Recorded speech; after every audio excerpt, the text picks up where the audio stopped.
La salsa apenas se había enfriado cuando mi madre levantó su copa de vino y me dijo que la casa ya no existía. Cerramos la venta de la casa de tu abuela el mes pasado, dijo, sonriendo como si diera una buena noticia. De todos modos, nunca estuviste en el testamento. Mi hermana Brooke se rió tapándose con la servilleta y añadió que era lo mejor, que de todas formas yo solo lo habría desperdiciado en mi oficinita. 11 rostros se giraron para verme derrumbarme. No lo hice. Lo que ninguno de ellos sabía era que la escritura de esa granja ya tenía mi nombre, guardada en mi bolso. En menos de 2 minutos, ese papel iba a convertir su cena de victoria en la habitación más silenciosa del condado. Me llamo Simone Finch. Tengo 34 años y llevo la contabilidad de las granjas de Cedar Hollow. Para entender cómo terminé en esa mesa, hay que retroceder casi un año, a una mañana de febrero en que mi abuela Opal sufrió una crisis de salud. Me llamaron a mí, como siempre, no a mi madre, que vivía a 20 minutos, ni a Brooke, que vivía aún más cerca. A mí. Durante 8 años había sido yo quien conducía hasta la granja con sus medicinas, sus compras, sus papeles de impuestos. Cuando llegué, Opal estaba más pequeña de lo que recordaba, pero su mirada seguía tan clara como siempre.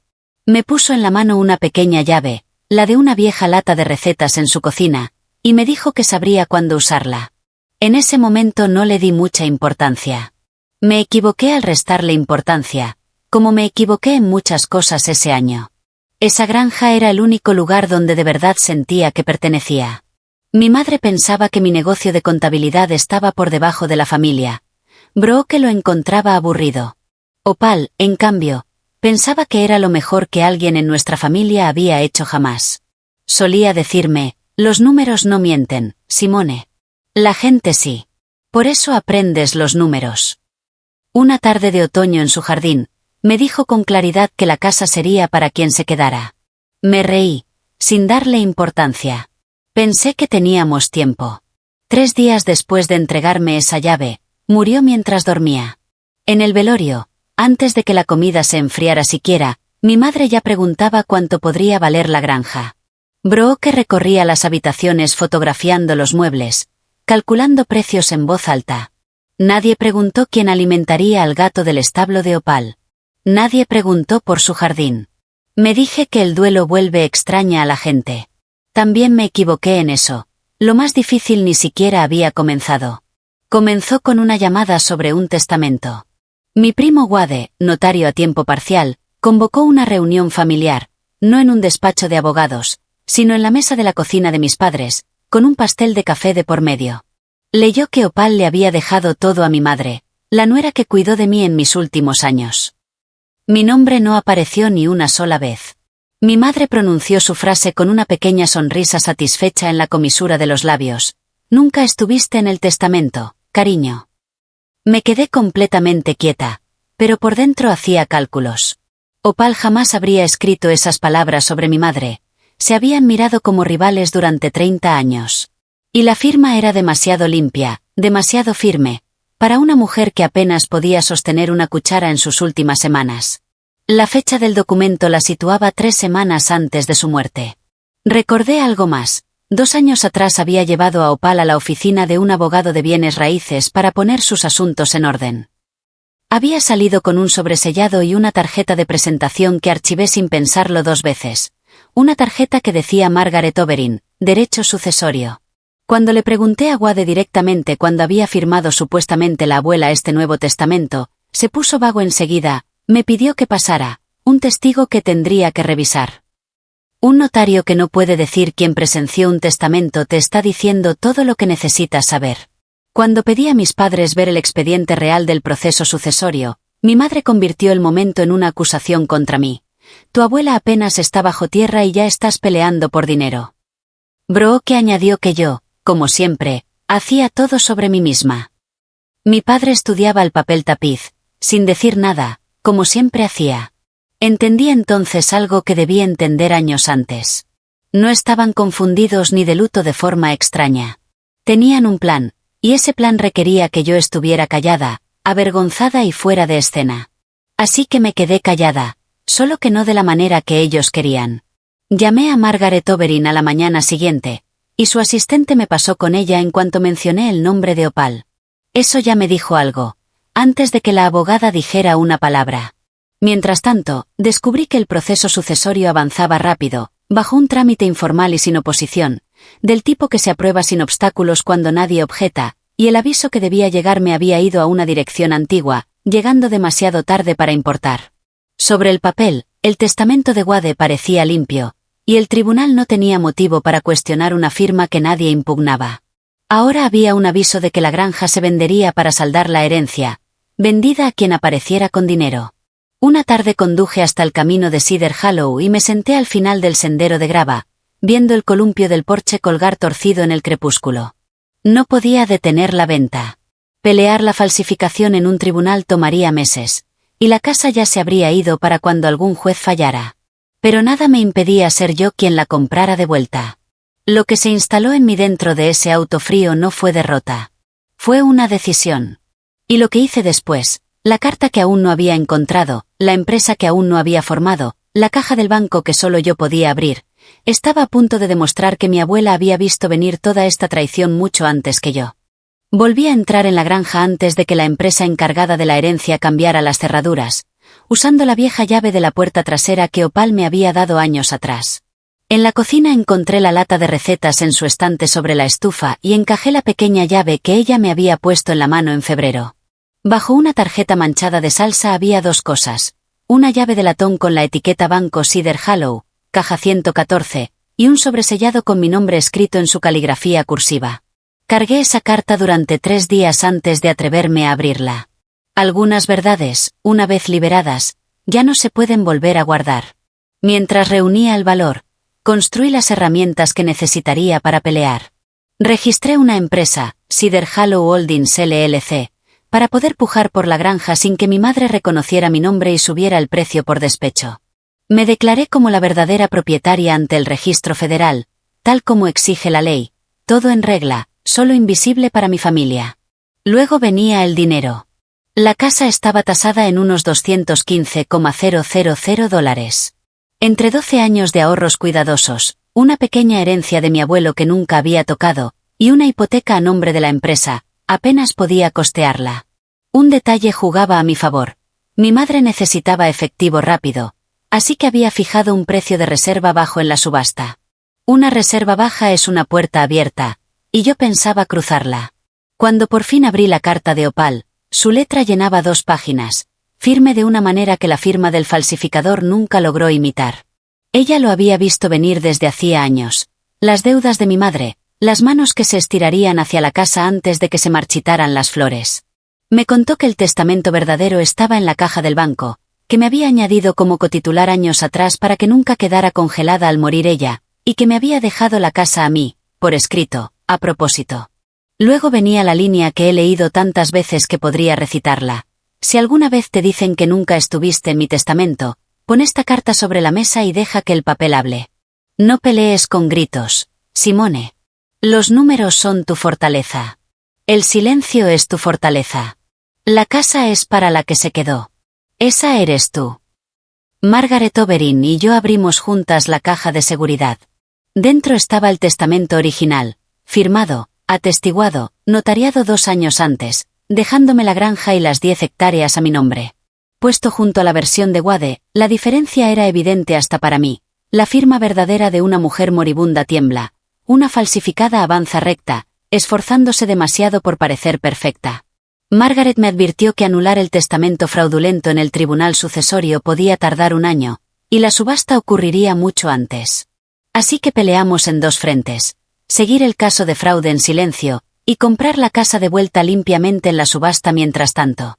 En una fría mañana de octubre, esperé en mi auto frente al edificio del condado mientras el asociado de Margaret pujaba en mi nombre, con mi límite escrito en una tarjeta en su bolsillo. Mi madre y Brooke estaban adentro, ya celebrando. La puja subió más de $200,000, luego $220,000, y mi familia se alegraba con cada aumento, sin imaginar quién lo provocaba. A los $238,000, cayó el mazo. Cedar Hollow Holdings LLC era dueña de la granja.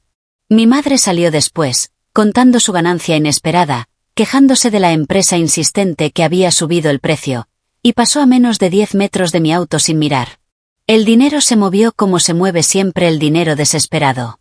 La parte de mi madre desapareció en una segunda hipoteca oculta. Brooke financió una camioneta de lujo. Mi padre no dijo nada, como siempre.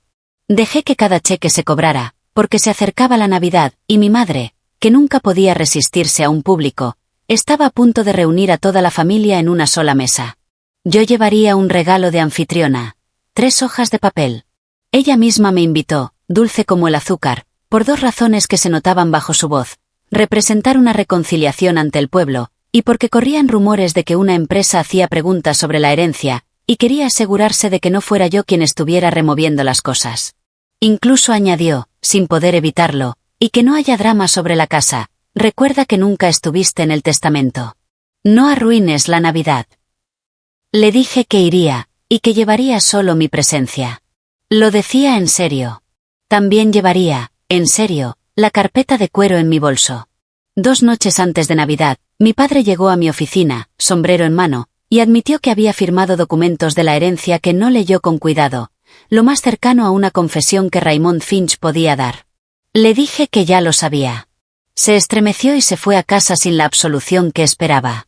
En la cena, la mesa estaba cálida, la vajilla buena estaba servida, y mi madre se puso de pie para brindar por el año difícil que la familia había superado juntos, anunciando que la venta de la casa por fin se había cerrado. Luego, copa en mano, soltó la frase para toda la mesa: de todos modos nunca estuviste en el testamento, cariño. No hay vergüenza en eso. Brooke añadió su propio puñal, sonriendo: de todas formas lo habrías desperdiciado. 11 rostros se giraron para verme derrumbarme. En cambio, dejé el tenedor sobre la mesa y pregunté, amablemente, quién exactamente había comprado la casa. Una empresa, dijo mi madre. Cedar Hollow Holdings, creo. Nos subieron bien el precio. Abrí mi carpeta. Primero, la escritura registrada, Cedar Hollow Holdings LLC, propietaria oficial. El rostro de mi madre cambió. Segundo, el testamento verdadero de Opal, ejecutado correctamente 2 años antes, dejándome la granja a mí, por nombre. Tercero, la carta de Opal, escrita de su puño y letra, la que me decía exactamente lo que mi madre diría. La dejé al final, porque el corazón va al final. Cedar Hollow Holdings es mía, dije, serena como una encimera. Yo la formé. Yo pujé por ella. La hipoteca, la camioneta, las vacaciones. Ese era mi dinero. Le compré de vuelta la casa de la abuela, y ninguno de ustedes se dio cuenta. Mi madre lo llamó mentira. Wade, pálido, ya retrocedía hacia la puerta. Le dije, simplemente, dijiste que nunca estuve en el testamento. Tenías razón, porque el que sí me incluía, tú lo reemplazaste. Y yo tengo el original. Todo lo demás se desarrolló rápido una vez expuesta la mentira. Margaret solicitó reabrir el proceso sucesorio, el testamento original se sostuvo, y el documento falsificado de Wade se desmoronó bajo un verdadero escrutinio, costándole su licencia de notario. El tribunal restauró el testamento verdadero de Opal, y mi compra en la subasta se mantuvo firme como una venta limpia y de buena fe, pero el dinero que mi familia ya había gastado tuvo que devolverse, extraído de una herencia vaciada bajo un documento fraudulento. Las deudas ocultas de mi madre vencieron sin nada que las cubriera. Brooke vendió la camioneta para ayudar a pagar. Mi padre se mudó al cuarto de huéspedes. No sentí alegría por esas consecuencias, ni tampoco responsabilidad. No falsifiqué nada, no mentí sobre nada, no tomé ni $1 que no fuera mío. Esa primavera, conduje hasta el camino de Cedar Hollow, arreglé el columpio torcido del porche y volví a poner las manos en la tierra del jardín de Opal, donde el señor Petrie trajo plantines de tomate y dijo poco, lo cual fue en sí mismo una bendición. Dejé la puerta abierta para mi padre, con una condición, que fuera honesto cuando cruzara. Todavía no lo ha hecho. Quizás lo haga. Hasta entonces, el jardín está sembrado, y el columpio cruje como siempre. La familia puede botarte fuera de la historia todo lo que quiera. Los que de verdad se quedan son los que conservan la casa, el nombre y la verdad. La primavera se convirtió en verano en la granja, y aprendí que recuperar una casa es fácil comparado con recuperar una vida. El polvo legal se había asentado, el testamento verdadero de Opal se mantuvo firme, el documento falsificado de Wade quedó muerto sin remedio, y el dinero de la herencia se había recuperado de todos los que lo habían gastado. Pero un papeleo resuelto no resuelve a una familia. Solo te dice con claridad, en blanco y negro, quién es realmente cada persona. ¿Qué haces con ese conocimiento? Es un proyecto totalmente aparte, y ese fue el trabajo que no había planeado. Wade perdió más que su licencia de notario.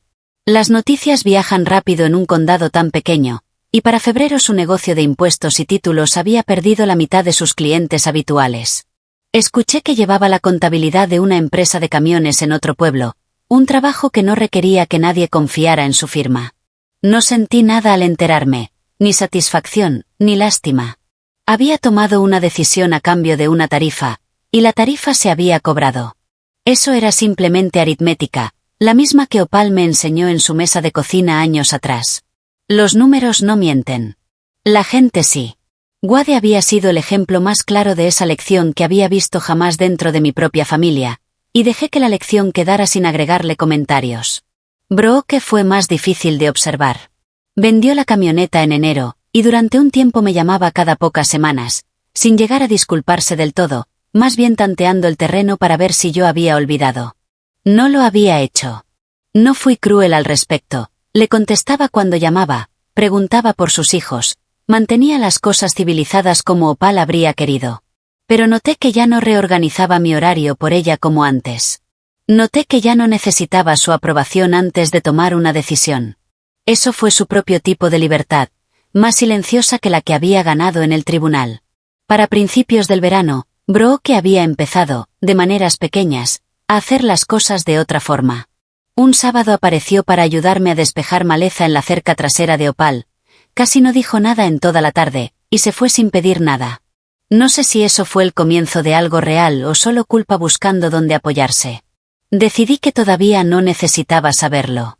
Simplemente lo anoté, como anoto cualquier número que pueda cambiar con el tiempo, y dejé espacio para que se demostrara de una forma u otra. Mi madre fue quien nunca se recuperó del todo, no porque el mundo la castigara para siempre, sino porque no podía dejar de actuar aun cuando el público ya había dejado de creerle. Le decía a quien quisiera escuchar que todo el asunto había sido un malentendido, que Wade había actuado solo, que ella nunca supo que el testamento era falso. Algunas personas del pueblo tuvieron la amabilidad de dejarla quedarse con esa historia. La mayoría no. El señor Petrie, que había cultivado la tierra junto a Opal durante 40 años, dejó de saludar cuando el auto de mi madre pasaba frente a su cerca, y en un pueblo donde saludar significa algo, eso le dijo todo lo que los tribunales aún no le habían dicho. Sigue viviendo en la misma casa de rancho en el lado bueno del distrito escolar, pero según me cuenta mi padre, las amistades que solían llenar su comedor en las fiestas se han reducido considerablemente. No disfruto con eso. Tampoco me siento obligada a arreglárselo. Mi padre fue quien más me sorprendió, aunque le tomó casi un año. No fue a la granja la primavera después de Navidad, ni ese verano. Pero en octubre, casi exactamente un año después de la subasta, su camioneta esperó al final del camino de Cedar Hollow mientras yo deshiervaba los tomates de Opal. No subió de inmediato por el sendero. Se quedó ahí sentado tanto tiempo que finalmente caminé hasta él, con tierra todavía en las rodillas. No se disculpó como la gente lo hace en las películas, con un discurso ensayado. Solo dijo, debí haber leído esos papeles con más cuidado. Sabía que algo andaba mal y lo dejé pasar de todos modos, porque era más fácil. Luego preguntó si podía ver el jardín. Le dije que sí. Caminamos entre las hileras juntos y no dijo mucho más, pero volvió el fin de semana siguiente, y el otro después de ese, y para cuando llegaron los tomates, ya se aparecía por su cuenta casi todos los sábados, haciéndome compañía en silencio mientras yo trabajaba. Nunca le dije que eso compensaba algo. No hacía falta. Él lo sabía, y creo que es exactamente por eso que siguió volviendo en lugar de pedirme que se lo confirmara. Margaret Overeem y yo seguimos en contacto mucho después de que se cerró el caso, principalmente tomando café 2 veces al año, y una vez me dijo algo que se me quedó grabado más que cualquier resultado del tribunal. Me dijo que la mayoría de las personas que ganan casos como el mío pasan los siguientes años enojadas, esperando una disculpa que nunca llegará por completo de la forma que quieren. Me dijo que a quienes mejor les va es a los que dejan que ganar sea suficiente por sí solo, sin necesitar que la otra parte admita que estaba equivocada. Pensé mucho en eso. Decidí que tenía razón, Y decidí no esperar una disculpa de mi madre que, de todos modos, solo sería otra actuación más. Conservé el negocio de contabilidad sobre la ferretería, aunque trasladé la mitad de mis archivos a una pequeña oficina que construí en el antiguo cuarto de lavado de la granja, lo bastante cerca de la cocina como para escuchar la tetera desde mi escritorio, tal como hacía Opal. Cedar Hollow Holdings LLC todavía es dueña de la propiedad en el papel, lo cual hace reír a mi contador cada abril, pero desde entonces le pedí a Margaret que me ayudara a transferir la escritura por completo a mi propio nombre, cerrando ese asunto en particular para siempre. El columpio del porche sigue crujiendo de la misma manera torcida. El jardín dio una cosecha abundante ese primer verano, más tomates de los que un solo hogar podía usar, y regalé canastas enteras en la cooperativa, tal como hacía Opal, diciéndole a quien preguntara que la receta de su salsa estaba en una lata de cocina, con tarjetas manchadas por 40 años de salsa, exactamente donde ella la había dejado. Pienso en su carta a menudo, en la línea sobre que los números son mi fortaleza y el silencio es mi fortaleza. Ahora entiendo que no solo describía un plan para recuperar una casa. Describía cómo sobrevivir a una familia que solo respeta el volumen, sin necesitar nunca alzar la propia voz para igualarlo. La casa nunca fue en realidad toda la herencia. La verdadera fue esa lección, entregada poco a poco, en una cocina, sobre una lata de recetas, a lo largo de 34 años. Conseguí la casa porque me quedé. Conseguí la lección porque ella se aseguró de que así fuera. Esas dos cosas, juntas, son lo que en realidad conservé. Si esta historia te recordó que el silencio puede ser más fuerte que los gritos, que quedarse vale más que aparecer una vez al año con una sonrisa, cuéntamelo en los comentarios. La que se quedó. Comparte esto con alguien que alguna vez haya sido quien hizo el trabajo mientras otros esperaban la recompensa. Y si quieres más historias donde personas comunes responden a la crueldad con calma y pruebas en lugar de ruido, suscríbete a Calm Drama Stories, porque siempre hay otra familia, otra mesa, y otra verdad esperando ser puesta sobre la mesa.